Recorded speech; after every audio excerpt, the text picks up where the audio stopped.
So it's saying, yeah, sure, if you're there, you want to increase the temperature of that home to dry it out, and the furnace is working and there's no issue with category 2 or 3 or mold or asbestos or something that system might spread around, then you can do that. That's acceptable. Again, we have to pull away from how we use these words every day when we're writing the standard. For example, if you look at the bottom here, operation of the HVAC system may cross-contaminate adjacent areas of the structure. That'd be an appropriate way to explain that to someone using English, but in the standard we've just given permission to do that, and we don't want to do that. That's a bad thing. So it's not a bad idea to just run a search through your standard various times and search for may and search for can. And so are we using that as a normal English language, or are we using that the way it's designed to be utilized within the standard of care language? And just find out different ways to phrase it if it's not, and make sure we're using the right one if it is there. So we're going to talk about definitions and references, and the examples we'll use here kind of overlap a little bit. So bear with us on that. When is the definition of standard of care? And this is important because, again, when we talk about definitions, we're not talking about what the dictionary says necessarily. We're talking about how we're applying that to that particular standard. And once we define it and then use that definition as a should, that definition and everything involved in that definition potentially becomes a should. So we look at the definitions versus the glossary. Again, the definitions are terms associated with, in this instance, water damage or whatever standard you're talking about for use within the standard. The glossary terms is not. That's kind of, here's some phrases, here's some terms we use that are in our industry, but they're not part of the standard of care. When we look at the glossary of terms, it says a couple of quick things. Glossary is an informative list, not part of the ANSI standard. It goes on to say, a few of the clickers here, it's not been processed using ANSI requirements. And it's not subject, up too far there, it's not subject to appeal. So that's not part of the standard of care. It's good information that we have. But definitions absolutely can, which we'll talk about. So definitions are part of it. If we see a should, as I mentioned a moment ago on the definition, then that can say everything in that definition, I know I'm talking about what I just said, but is part of the standard of care. As we look at some of the examples, a couple things on the examples, we're not picking on anybody, and I actually appreciate the fact when I was trying to find some examples, it wasn't all that easy. They're written well. You guys have done a really good job with how you're doing it. So we do want to be always cautious of what we call unintended consequences in the words we use. If the standard states you should and reference definition, the entirety of that definition is something we need to be aware of. So some examples. The S700, great document. Building stabilization should occur prior to mitigation services. So whatever the definition for stabilization needs to happen before mitigation. Stabilization is not defined in the S700. It's not in there. What they do say, however, is, I just kind of searched the document and it says stabilization with an EG. So as example, we're talking about board ups and tarping and winterization and some of the various things. So is that the definition of stabilization? That's the only indication I could find that talks about it. But it does go on to say, also refer to the latest edition of the ANSI S500, section 12.3.5. Now I'm going to blow through a bunch of slides real quick just for emphasis here, but I'm going to show you S500 12.3.5. So it comes up and says, and I just want to note the S500 also does not define stabilization. It talks about it, it's an important aspect, but there's no definition there for stabilization. It does indicate that it's about controlling humidity primarily. And so 12.3.5, humidity control in contaminated structures. Restore should control humidity. Restore should maintain negative pressure. Adjacent to uncontaminated areas. Implement before, during, after. Should limit the velocity of airflow across contaminated structures. Should complete the drying process after demolition or decontamination is completed unless you can't get clearance, and it's okay to do that first. Should determine initial dehumidification capacity. May be modified at any point. Restored should document the factors including types of materials, etc. Power availability. Goes on to say examples, talk about dehumidification. Examples of 2 methods to calculate an approximate amount of dehumidification can be found in the appendix, which is not part of standard of care and should consider other factors including etc. and etc. And so you've got all this information there in 12.3.5, and nothing in the 12.3.5 addresses any of the bullet points found in the S700. And again, I'm not picking anybody, it's not my intent, but I don't think the S700 was saying everything in that section is now part of the standard of care for the S500. And so when we're going to use references, which I'll talk about in a moment, we just need to say what is that reference really there. The S100 for the 2021 says under definition, grooming, the process of pile setting following cleaning and post-cleaning treatment. And there's examples, fabric protector application and deodorizers.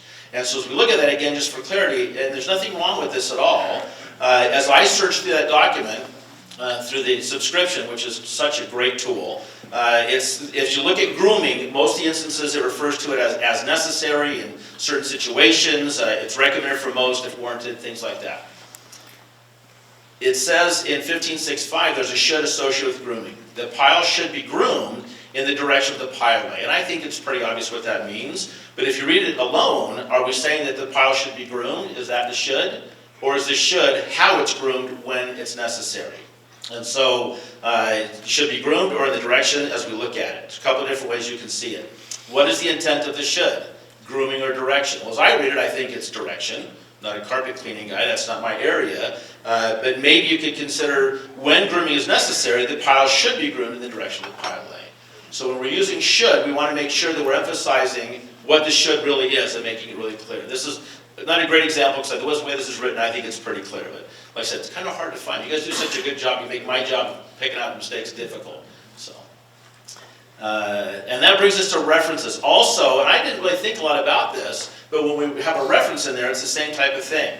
And so it tells us in the S500 here, during demolition, contaminants can be easily dislodged. Restorers should minimize dust generation, yes, and aerosolation, excuse me, by using appropriate engineering standards. And again, refer to the current version of the S520 for mold remediation. Well, is that intended to bring the entire S520 into the S500? And I'm not saying that's necessarily what it does, but we have to think in those terms. If you go to the S520, it says misting can be used for dust suppression. That's a possibility during work activity. And maybe that could also be a may, I don't know. But I don't think we typically do that in water and image jobs very often to do it. And so again, just if we're going to use a reference, we want to go to that reference and say, what in that reference, what in that document do we really use? Because the entire thing, and these are internal documents. As we go on, we say S500 regarding books and documents. Refer to the National Archives, Library of Congress, and other recognized authorities. I don't even know who all we have in the S500 now because I don't know who the other recognized authorities are. And so we want to be careful about how broad we make these references sometimes. 500 goes on to say, this is one that's really important. So the S500 talks about pre-restoration evaluation of assemblies. For more information, go to Appendix A. You go to Appendix A, it says, hey, we're not part of the standard of care. But by referencing Appendix A in the standard, we've kind of de facto brought that in. Not necessarily, it's not the intention, but those are the examples I'm trying to use. We've got to be really careful and not just throw references in there. A couple more examples. The S520 consensus body, speaking of specific references, considers that were considered in the preparation of the standard. If we reference it, the S520 consensus body, we're not saying that that's right, but we are referencing it here because we used one or more items from that document to bring it in here.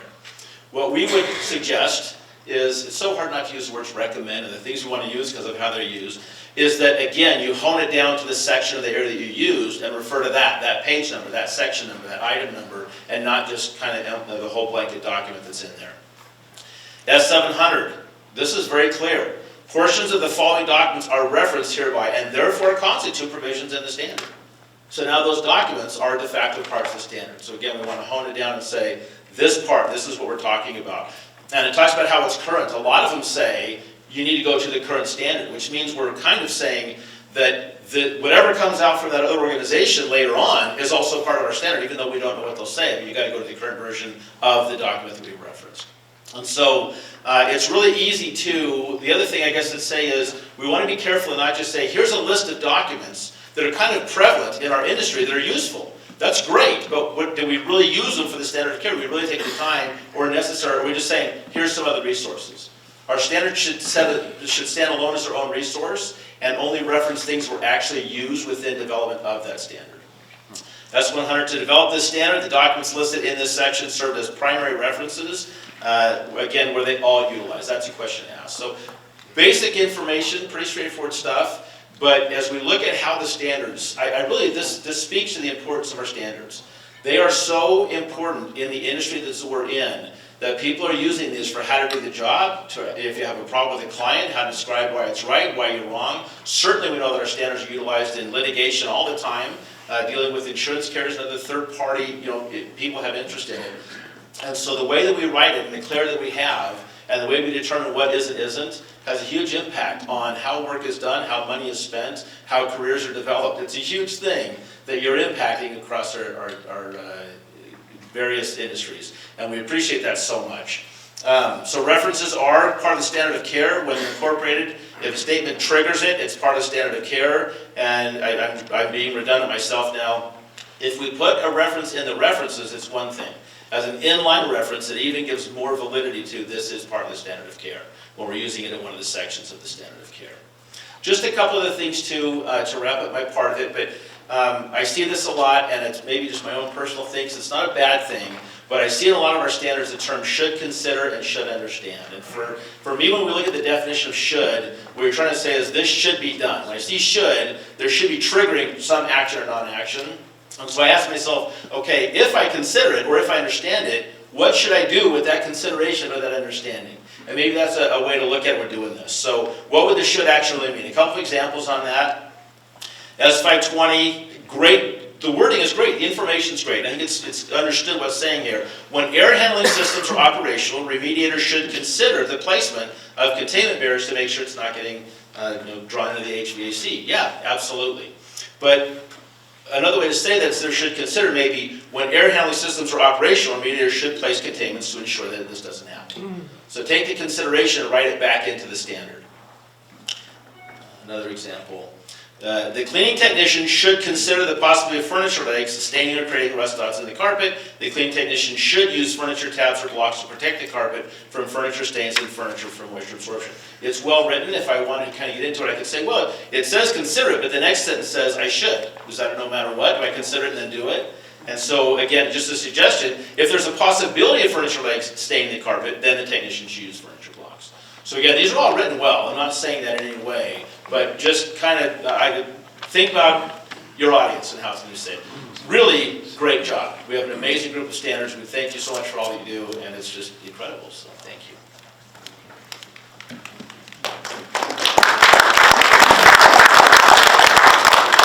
Thank you, Darren. We're going to talk about what not included in the standard, but before we do that, I think when we look at standards, there's several purposes that we have standards for. And if you ask, if you ask most people, well, in our industry, it's so we can get paid, right? If we're doing the work, I want to make the insurance company or customer pay for it. And if you look at the people who are providing the funds, it's so I don't have to pay for it. Isn't that really what we get, those of us that are out there meeting with the consumers and the vendors, isn't that what we hear? How do I get paid for it? That is part of it, but the other part of it is really to bring in a standard, which means a minimum. When you see a shall and a should, those are minimums. Those are not maximums, those are minimums. So to bring everybody into the center, that's my personal goal, is to be realistic about this, bring it into the center. And then there's a fourth component of standard writing, and that's the educational component. We have hundreds of years worth of experience sitting here, and there's a tremendous amount of knowledge out there, and a willingness to share that knowledge, and that's really appreciated. So we're going to look at non-standard content. We've heard about the purpose of the foreword being either procedural or performance-based, and we're kind of focused on one, but it ends up sometimes being something different.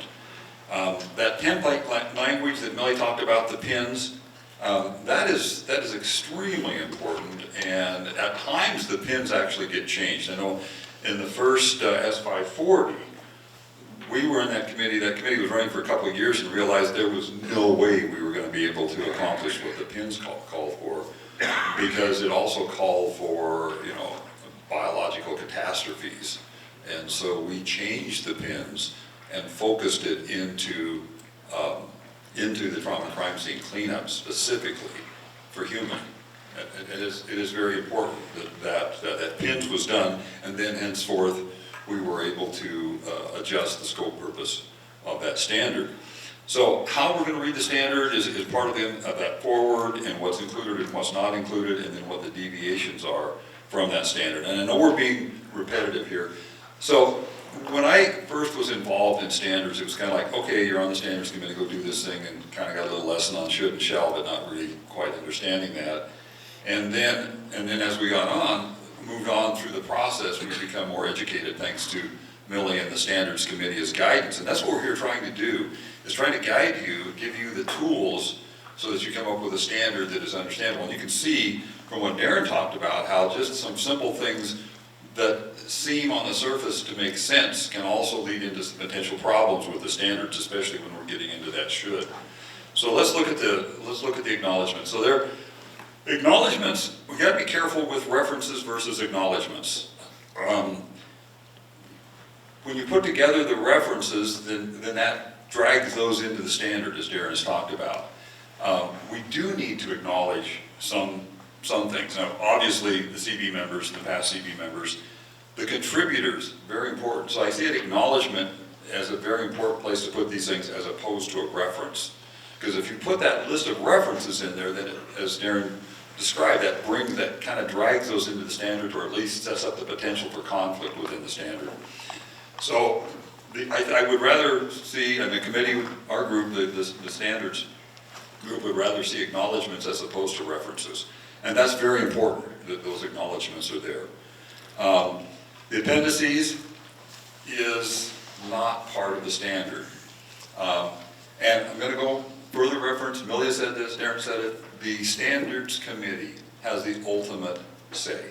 So whatever that committee decides is what ends up in the standard. It goes through that public review process. We need to talk about the appendices and how to use them. So we're going to try to be careful with how we use those, and we're going to try to give you some guidance on this. And we're going to show you how the appendices can set up some conflicts. So here's the concerns that we have with appendices. It is not standard of care language. And this is a procedural issue here because it's not sent through the public review. And because it's not sent through the public review, it sets up the potential for some really complex conflicts. And I'm going to give you a couple examples on that as we go through this. So here's an example right now. I don't have the quotes on it in specific, but if you look at the appendices, then in the S500, then you think, well, it's in the book, therefore it's part of the standard. Well, it's published with the book and it's reference material, and I know everybody will look for anything in writing at any source to come up with some information to justify or document what you're doing. And I agree with that approach. The problem with the appendices is when it's published with the standard, then people assume it's part of the standard. And there are some conflicts within the S500. There is some pretty serious conflicts. One part of the standard says one thing, and the appendices says something different. So which one's right? Well, obviously the standard is correct, right? Because that appendices, even though that appendices is very powerful information and a great reference, does that really belong in the standard? Well, let's see how we can do that, how we can use that. So if you're seeing this, and Darren talked about this, if you say refer to the appendices, well, then you're dragging that into the standard. So we need to understand how we're using that and be careful and to ensure that it's not misinterpreted. So how are we going to do that? Well, how it should not be used.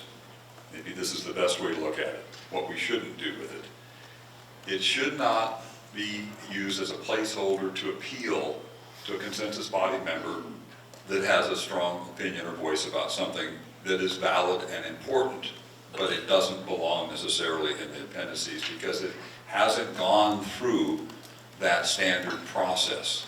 Now, we're going to give you some options for that. It should not be used, I just used that word, didn't I? See how easy it is to do that? Because that's conversational. It is not an educational purpose, and that is a standard, and it goes against at least half the people, if not more in this room, to not educate. I mean, we're educators for the most part, right? Yeah, we want to do that. So it is not to educate or inform. That has there's a different place for that, and it's not within the standard. And it should not replace that legacy reference guide. And you can remember back in the day when we had the standard professional water damage, standard and reference guide for professional water damage restoration. So it's not intended to replace that. It's not to be an educational thing. And to be honest with you, I think our group would rather not see an appendices. Would that be a safe assumption to say? Now, that doesn't mean you can't put one in, because you, as standard body, consensus body members, have the ultimate decision on that. We're just making a suggestion here. There's a way around that, though. How could we include an appendices? Well, don't put it there by default. And I've been in these meetings where, hey, man, that's great information. Yeah, but it doesn't fit the standard. I just throw it in the appendices. No. Just because it's good information doesn't mean we have to publish it. All right? And when something doesn't warrant a should, maybe a recommend or can or may, it really doesn't belong in the appendices. Maybe you ought to bring that information into the standard and put those as a recommend, can, or may. See where we're going with this? So if, as an example in the S500, that entire appendices on the materials could be brought into the standard as a can or may. And obviously that's going to complicate things because of the size of that and going through the whole review process, but that is in a more appropriate place for it, and also gives that information a lot more validity, I think. So again, when should you include the appendices? Well, again, it's not for procedural or performance, for information only. There is times, and I, as an outside reader looking at some standards, think, in my personal opinion, say, wow, that's great information, and I'm glad I read that before I read the standard, but it really doesn't belong in that. It doesn't belong there, because the standard should stand on its own. It shouldn't have the appendices in there. So again, maybe informational, maybe not. There's obviously a question about where that fits. For guidance, when you're writing these standards, you've got some wonderful resources out there. Staff that is providing help for you, Stephanie, Cheryl, and Millie. These gals kind of know this stuff, and they're a great reference. When Darren and I are available, we try to sit in on the meetings and offer suggestions. If you get to a point in those standards where you're looking at something and you're thinking about an appendices and you're trying to figure out how to fill it in, talk to Millie or talk to Darren or me or even Brandon, or maybe we'll all have to get together and talk about it, because it's not a very simple cut and dried thing when it comes to appendices. All right. Again, when can be included? The informational language, yeah, maybe. For the TAC committee, possibly there. Again, my personal preference would be to avoid appendices unless absolutely necessary. The glossary, as Darren talked about, glossary items actually ought to be in definitions, because the glossary is not part of the standard.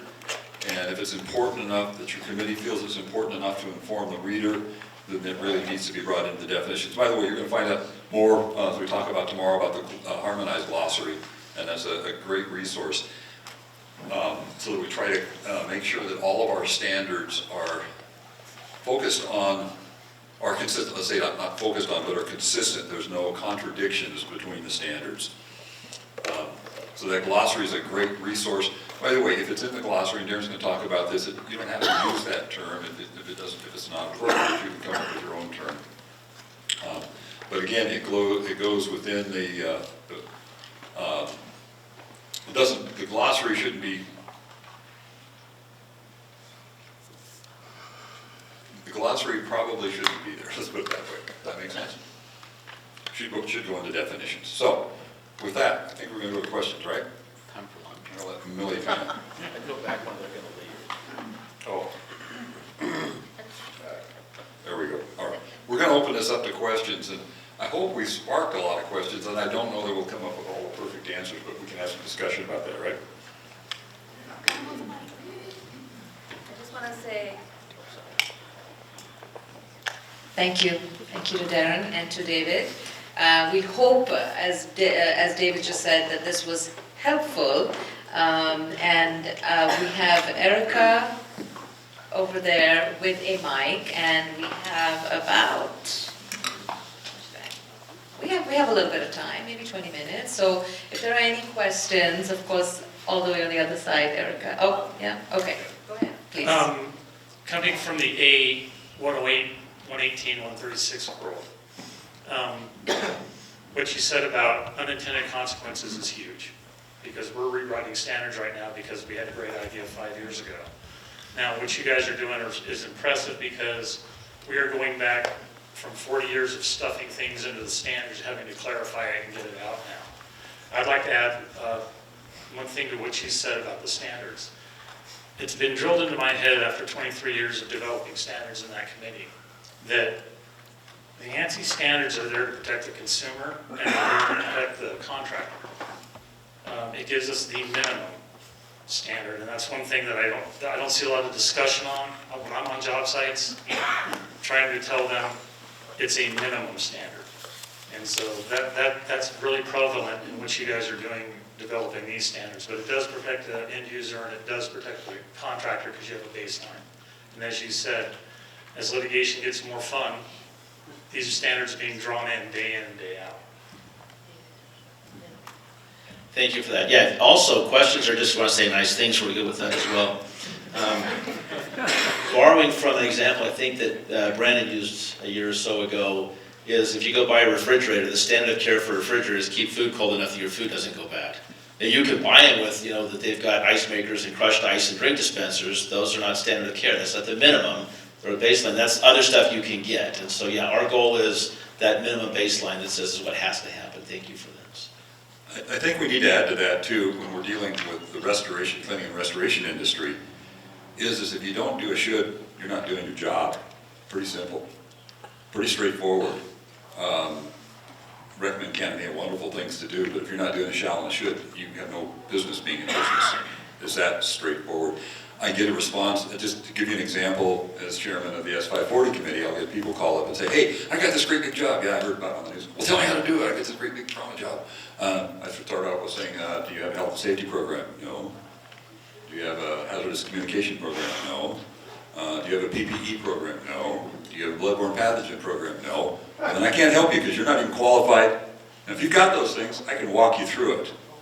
But you're not even doing a shall. You're not even qualified to think about this job. And I think that's missed by our primary constituency, which is the cleaning and restoration industry.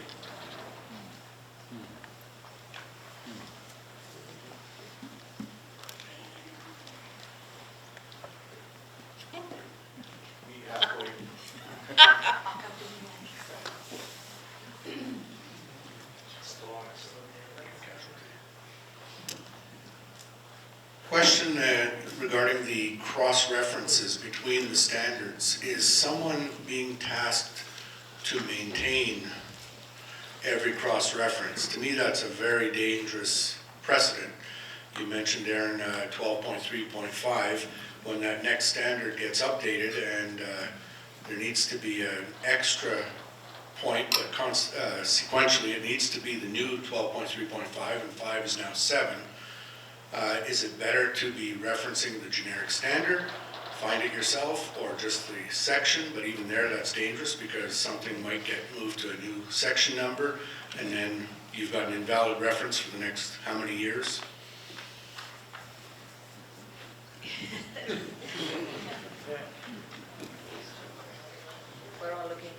We're all looking at each other like, oh, how do we? So there isn't an easy answer, I think. I think it's important that we refer to the current edition, because otherwise you're referring to an older version which is no longer the standard of care in the industry. So that part is important, and we should continue to do that. I agree that when we narrow a reference down, we run the risk of it no longer being the correct subsection. I think one way around that is to perhaps do section 8 on such and such, so that the reader can find it. Fortunately, all of our standards have a requirement to be revised or reaffirmed on a 5-year cycle. So fortunately, we do get eyes on these things pretty often.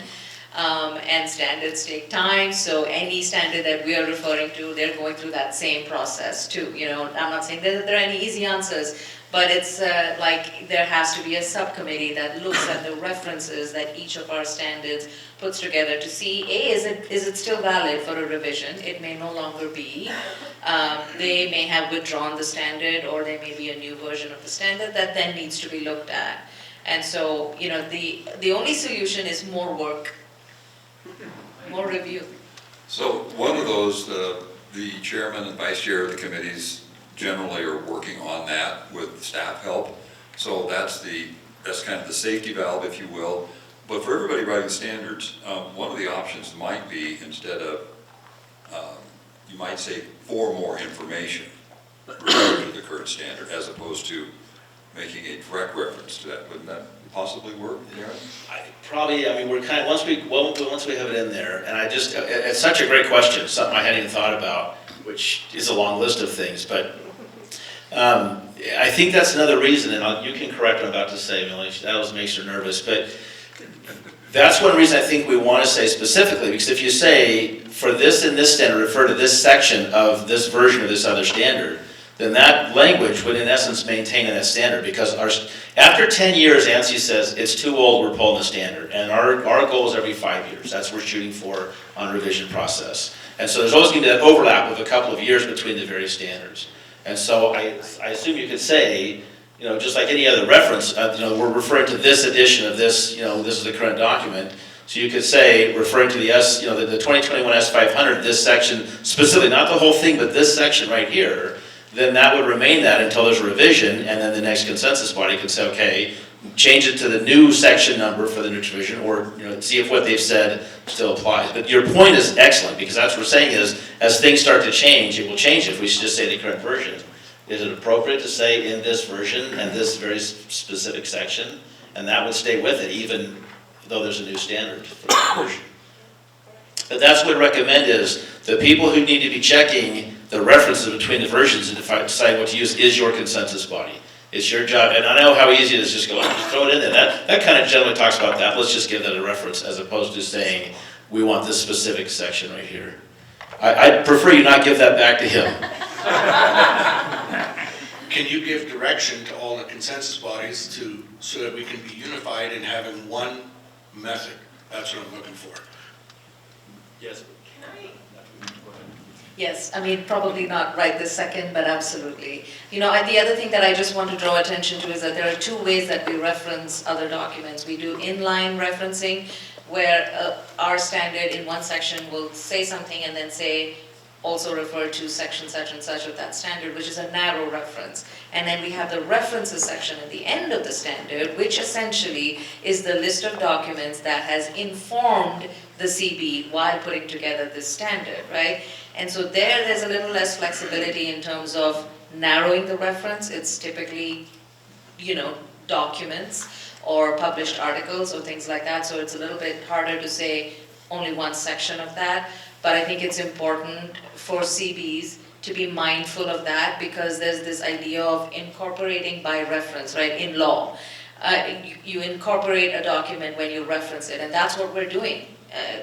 Absolutely unintended consequence. But when we put that list there, we're saying all of this is part of this. So the onus is on the reader then to go figure out what all of that is saying. So it's a heavy lift. Well, the whole thing is a heavy lift. So, but thank you, because it brings it to our attention, it brings it to this group's attention, and then we can address it more satisfactorily as we move forward. That's on the agenda. Something else I should have either mentioned or clarified is, when we talk about the appendix guide, we don't want to have references to the appendix guide anymore in the standard. David covered that. But when it goes up, one of the issues we have is during public review is people say, well, wait a second.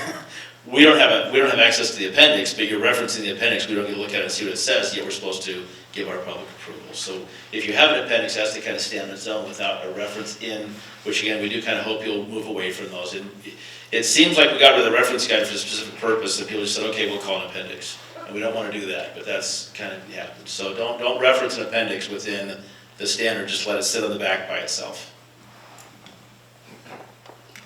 Just to add to that, I'm sorry, but just to add to that, we found out what Darren just said the hard way. We had a standard, I won't name the standard, but we had a standard that referred to multiple appendices, and then it went out for public review, but the appendices did not go out for public review. So we got public review commenters saying, how can I comment if I cannot see the appendix?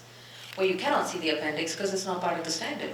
But you talk about the appendix, so I should be allowed to see it, right? So we learned that, and it's a evolution, it's a process as we go through and we face new challenges, we find ways around them, and so that's the guidance now is if you have to have appendices, please do not refer to them in your standard, because that's a catch-22, you cannot do that. Sorry, go ahead, Jerry. Yeah, my name is Jerry. I'm a registered nurse working on S410. So infection prevention is more my specialty. I'm coming at this from a different perspective and looking at the references as well, broad versus specific. So in the healthcare industry, we're highly regulated. And when we're talking about referencing another policy, another procedure, and those change, you are getting yourself into trouble. So I would encourage you to think about how you do want to handle this across the board, to provide additional information on it, just because it can get you caught up down the road. Yeah, to address that quickly, part of the issue I think we have, we're trying to educate, and that's not the idea of the standard. It's not an educational document, but yet it is so natural for this group to do that. So we got to be careful with that. I was just gonna say, man, that's so well stated. It's exactly what we need to hear and be aware of. Thank you. And Jerry, I was gonna say, well, come back next year, we will talk about references all day long. But, and this is why we have these discussions for these, concerns and issues to come to the forefront, so we can continue to think about them and address them with your help as we proceed.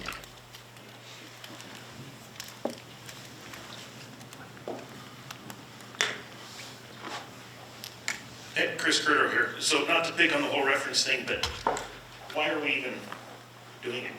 Why are we referencing specific sections in a different standard? Can't we do broad references? For instance, when you read the S500 and it says, you get into mold, but we have a whole section or a whole standard, just go look at that. But when we get into issues of specific, why is that necessary? Why can't we write the necessary language into the actual standard writing at the time? Chris couldn't have said it better. Thank you much. You stole the show. That's just exactly what we needed to hear there. Yes, either include it or don't include it. And if you do need to reference something or not, I think really the place is not in references. I really think that place is in acknowledgements. Because yes, we want to acknowledge those documents and people who provided information, but if we leave it out of the reference section, then I think that makes it a lot safer, doesn't it, Melanie? Uh-oh, put her on the spot. Uh-oh. Well, no, because an acknowledgement has its place, no doubt about it, right? So sometimes we'll acknowledge another document, maybe we worked with another organization and another document to put our document together. So the acknowledgement certainly has its place, but that's a different place than the references, right? So the references, we have to have them. And sometimes it's hard for us to take verbatim language from another standard and put it in our standard because what we want to say is 15 pages long, right? So we don't want to do that, but we do want to reference it because it's important. If we're talking about mold in the 500, we'll reference the 520 and be done with it because that's the best and most efficient way to handle that. There are other times when we will want to talk about a more narrow in scope reference, and we can do that as well. So sometimes it has to be a combination of all three: acknowledgements, references, inline references, footnotes, a combination of all of those things thoughtfully selected for each circumstance. I'm saying all this and saying nothing by saying it, right? I mean, it's like, but, yeah. There are obviously times it's appropriate for a general reference where you say, if you're doing water damage, you come across mold, look at the S520, or if you come across an issue with HVAC, the 590, or context of 320. That's appropriate to say, that's a different topic, you should go to that area. And that's why, again, we'll put this on our agenda and discuss how to do it, but There are times you want to have a very specific reference that says, the reason we've made this a should or a shall is because this other document with authority over here says this. And that's why we made this decision. It's critical that you understand what that says. And so to reference that again, maybe near inline, it's better to say this section of this document.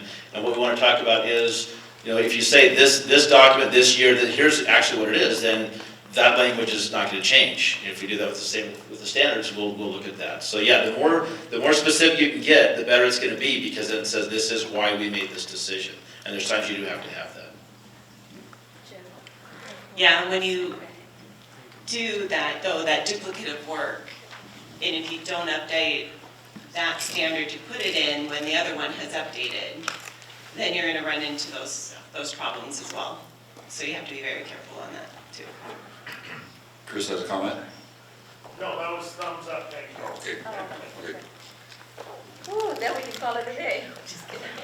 We still have some time. So if you think we're confused, if you think you're confused, we're confused.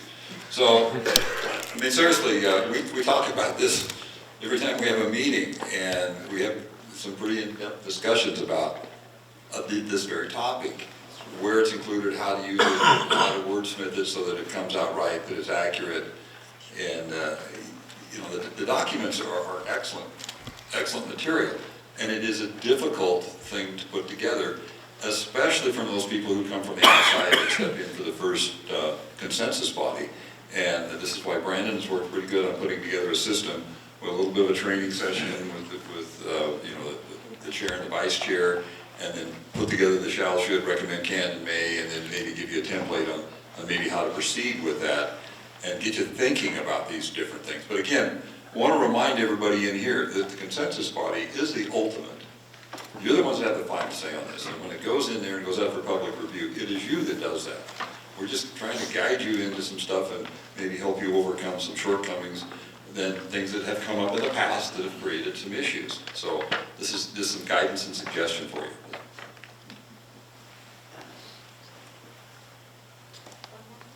Can you just briefly describe the difference between can and may? I may and she can. Yes, so again, to go to the definition of them, may is permissive. You may do it, it's okay. You don't have to. If you do it or don't, it's not dictated by the standard, but it's something that's okay to do. It's fine if you do it that way. And can is, again, it's a possibility. Yeah, that's something that might work if you do that. You can do that. That will work just fine. And so I know it's a very simplistic, kind of what I said before. Does that, I can't see it. Does that help at all? Or? That's, So on the can and may, it may be some new technology or the latest gadget or the fanciest thing that just came out. We're given permission to do that, but it's not a requirement within the standard. And then if we look at it from a insurance restorer type of relationship, it seems like there's an odd disconnect. We'll pay for should and shall, but we don't touch, recommend, can, and may.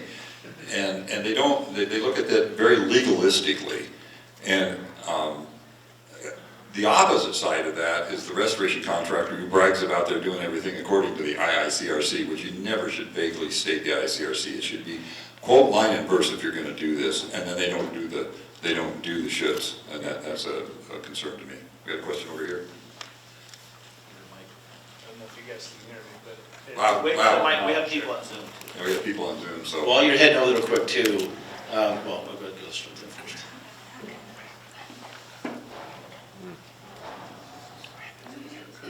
So the standards, from my understanding and working on them, has been always prevention or pre-loss, and it's, factual based or, proposal point from the professional.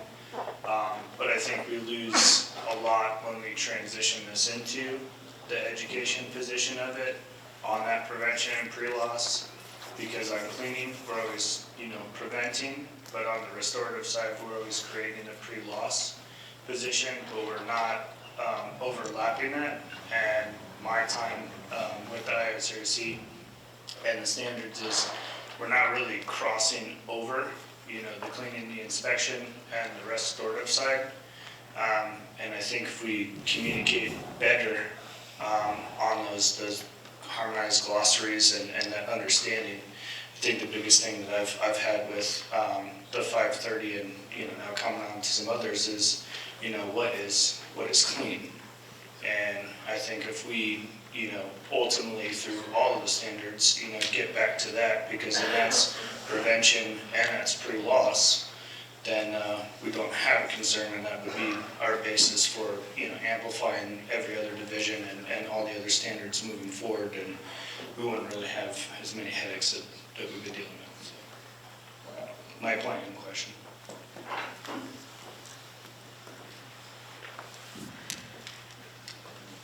I was just going to make a quick comment back to the great point. Thank you for that. I appreciate that. I use the example in the S500 about on category 2, you should remove pad. It doesn't say in the S500 that you may save pad in a category 1, but I kind of assume that because category 2 says I can't anymore. I may not do it anymore. So that's when it could say you may save that. Totally up to you if you want to do that or not.